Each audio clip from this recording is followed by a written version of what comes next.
Oh my god. They're both dead. They're both dead. They hate this. Hello, welcome back to my channel. I'm Kaylee and I'm back with another episode of Windbreaker. So last episode, we saw the group returning from their fight with Keel. They went and saw Umemiya, who just had, of course, very wise words and like happy vibes to greet them with when they got back. But perhaps the biggest moment of last episode was the reveal of Endo at the end of it. And I have not read the manga, so I don't know anything about Endo. I've gotten a little bit of insight about the character from the comments of a TikTok I posted, and people have really interesting things to say about this character, so I'm very excited. But it kind of seems like he was part of a group that maybe was above Keel, or like Keel was like a spin-off group of someone else. I don't know, that's just the context I was getting from his dialogue at the end of last episode. But nonetheless, it seems like their problems are not over, which is not surprising because we're just not that far into the season. Kaji did seem to pick up on the fact that it was pretty strange that Keel had so many members following a guy that ended up really not being that strong, and certainly didn't have like that leadership quality that you would think would get all of these guys on board. And it turns out he was right. Go ahead and give this video a thumbs up and hit subscribe if you want to stick around. The uncut version of this reaction will be over on Patreon, so I'll put that link in the description box below if you want to check that out. And now let's jump into the episode.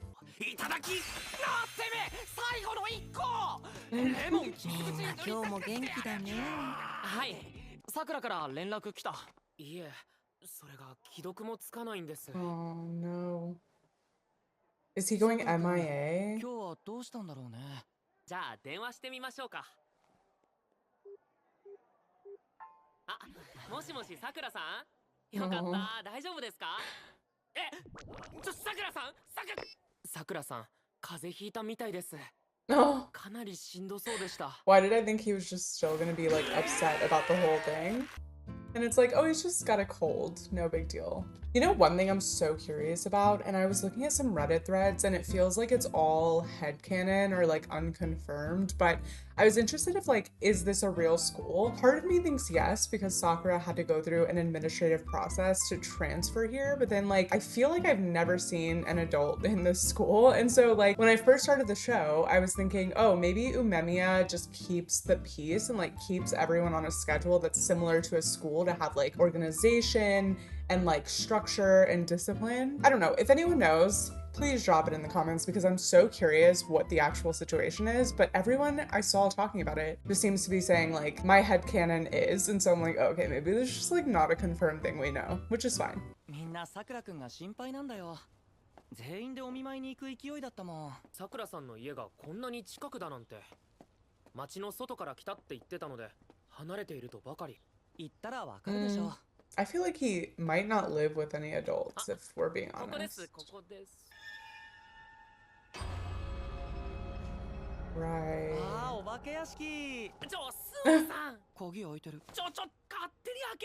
Sakura's gonna hate this.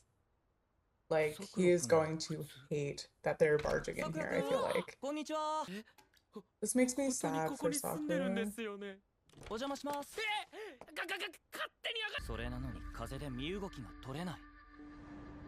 もしものことがあったらどうするんだ。 Suo gets so serious so fast. Like, he goes from this like very soft-spoken, happy person to just being so serious. 何人んち勝手に入って騒いでんだ。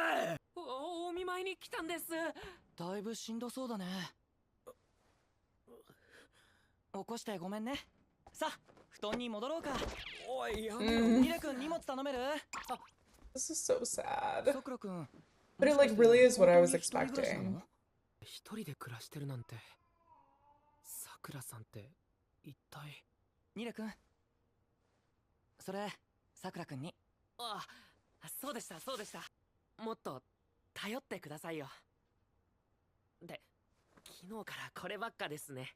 こんなのいつも一人で何とかしてきた。寝てりゃ治る。大したことね。今日は帰ろう。はい。I think Suo is like the perfect balance for these two characters because Sakura needs like an in-between, because Nire is just way too like over the top nice in a very lovely, sweet, endearing way. But at the same time, I feel like Suo helps balance him out and like can read Sakura so well. So he just knows when it's like, okay, we don't need to push versus like when they do need to push. スオさん、ちょっと、なんで帰っちゃうんですか？ニレ君が道に迷った時、一つだけもらえるとしたら、スマホにします。現在地も道も調べられるの。それはニレ君がスマホの使い方を知ってるからだよね。困った時に使い方の知らないものを渡されても余計に困ってしまうだろう。スマホの存在すら知らなかったと思うんだ。それが彼にとっての気力も体力も使わないと思ったから。 That's so sweet and 明日も学校 thoughtful. に来なかったら、スオさんの言ってることはわかります。 This is why he's my favorite character of the それでも series, 俺 like は easily そ so の far. 存在を自分で道を切り開いてる。だからせめて困ってる時くらいは助けたい。少しでも役に立ちたいんです。 He's such a sweetie though. あれニレとスオじゃん。 Oh. Wait, that's so sweet. Ugh. そんな誰かが好きとか嫌いとかで体が動かなくなってたまるか。なんなんだ。 Oh no. Why did they tell her? Also, I've missed her in the show for the last few episodes. 食べられるだけでいいから。 So sweet.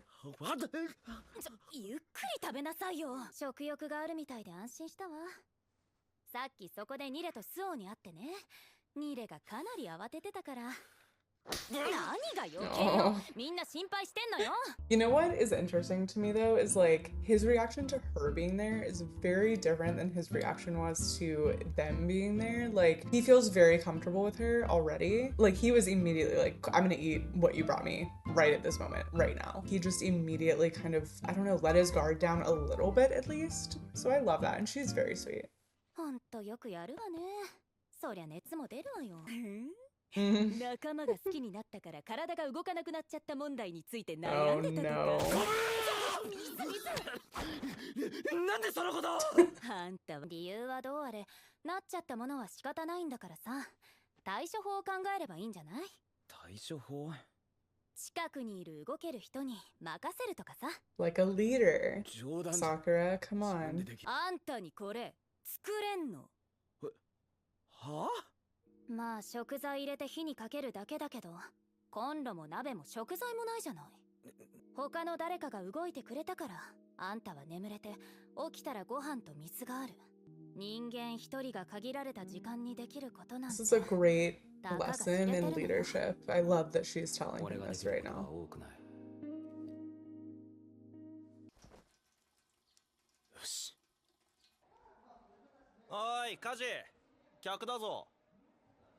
なんだ、お前か。少し話がある。うるせえぞ、お前ら。てか、その頭、お前がさくらだな。ずいぶん派手に。シストーレンに勝ったって1年？すっげえな。そんな子をカジは手なずけたわけか。うるせえ。好きにする。 It's funny because he is very similar to Sakura, like with this embarrassment thing 何の話だ。 and other things, but I think it's funny. お前は副長の奴らに何でも任せてる。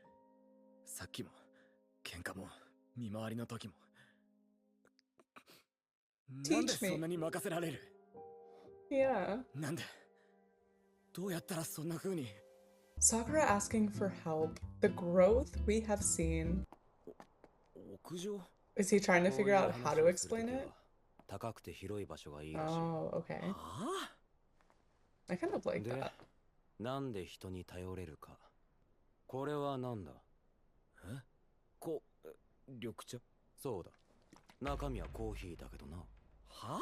ラベルが変わったからって中身が変わるわけじゃない。なのは当たり前だろ。だったら、できねえのにできねえって言えねえのは、中身はコーヒーでもこれは緑茶だと人から拒絶されることに。Don't read him like that, Kaji. はずね。 Jesus. 俺は諦めたはずだ。だからどう思われるかなんてどうでもいい。どうでも。You told yourself you didn't care, but you actually did. So you just push yourself away from everybody so that you didn't have to feel the rejection. And now people are showing you that maybe it's okay to be around people, you know? 喧嘩を見て俺を級長に決めた。二霊もスオも告浦も桐生もあいつらが期待していることができなかった。はあ、お前自分が周りからどう思われてると思ってんのか知らねえが、お前がビビってることなんて。Yeah, that is the most painfully obvious thing. 猫とか犬とかビビるとこっちを威嚇してくるだろう。あれだ、猫。わかるわけねえだろ。それでもお前の仲間は、お前が思う弱いお前をビビってキレ散らかしてるお前を見ても、誰一人お前を拒絶しなかった。お前自身を見てるからじゃねえか。Wow. That's so お前 nice. が俺から見ればお前の方があいつらのことをちゃんと見ようとしてねえだけに。Yes, Kaji, tell お him, 前に何があって please. そうなったのかは知る。さくらさん、さくらくん、さくらくん、さくらちゃん。あいつらを信じろ。喋りすぎた。Oh my god. やめろって。They're both dead. They're both dead. They hate this. お前言うことがヒイラギに似てきたな。ちなみにさっきの話。That's so insane. なあさくら、火事の話聞いてどう思った？どうって。俺だってできないことはたくさんある。ここにいる奴らはそんな俺でも受け入れてくれるって安心できるからなんだよ。だから俺だって誰かができないことは俺がやればいいと思ってるし、頼って頼られて許して許されながら一緒にいる。火事を信じて、仲間を信じて、思いっきり飛び込んでこい。お前は顔すら上げねえのか。どの口が言ってんだ。あんたもこっちを向きな。あの火事が後輩にアドバイスとはね。嬉しいな先輩。なんで屋上なんすか。なんでって、こういう話をするときは高くて広い場所がいいんだよ。Oh my gosh. That was so cute.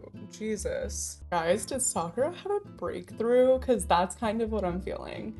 At the end, like looking up, remembering when he was told to look up, I just feel like it clicked a little bit more in that moment. I also cannot handle the flashback of Kaji getting the same talk in the same place and just thinking about like, because like I said, they're very similar. Like even when they were coming back from the fight with Kyul and they were reminiscing on like the time that Kaji got himself into a similar situation that Sakura got them into, it just feels like they have a lot in common. And even knowing Kaji's like limited background that we saw, it feels like Kaji has maybe gone through a little bit of the same like internal struggle and has come out of it a better leader. So hopefully Sakura can do the same. I absolutely love that Umemiya was there to eavesdrop and just give additional insight, because I do think Sakura like respects him and looks up to him so much, even if he doesn't fully understand him. I just know we're getting somewhere because Sakura actually went to someone else and asked for help, which I could be wrong, but I don't think has happened many times in this series so far. I also still can't get over the fact that like Suo read him so well in that moment when he was sick and was able to make that decision of like, this isn't the time to push him because he needs to learn all of this on his own, right? Like if we push him too hard, it's going to push him away. It's going to make him pull himself out of it. A lot of metaphors in that episode, some were better than others. I feel like Suo's smartphone metaphor was so good. Like saying that to Sakura, comparing the smartphone to friends and people who care about you, and Sakura just not even knowing that that was a thing that could exist in his world. I also loved when Kotaha brought him food, because again, it just seemed very different from when Suo and Mire were there. It just felt like he did not have this guard up the way he does with other people, and there's just this comfortability, and I think it's because she's able to not only like see past his bullshit kind of, but also banter with him a little bit, go back and forth. Not that the guys aren't able to, but I do think that she can see a side of him and definitely can reach a side of him that no one else can yet. And I love that Umemiya is telling her everything about Sakura, like just spilling the tea to her. But thank you so much for watching. If you want to check out the uncut version of this reaction, it's over on Patreon, so I'll drop that link in the description box below. If you want to stick around, go ahead and hit subscribe and give this video a thumbs up, and I'll see you guys next time for another episode of Windbreaker. Bye!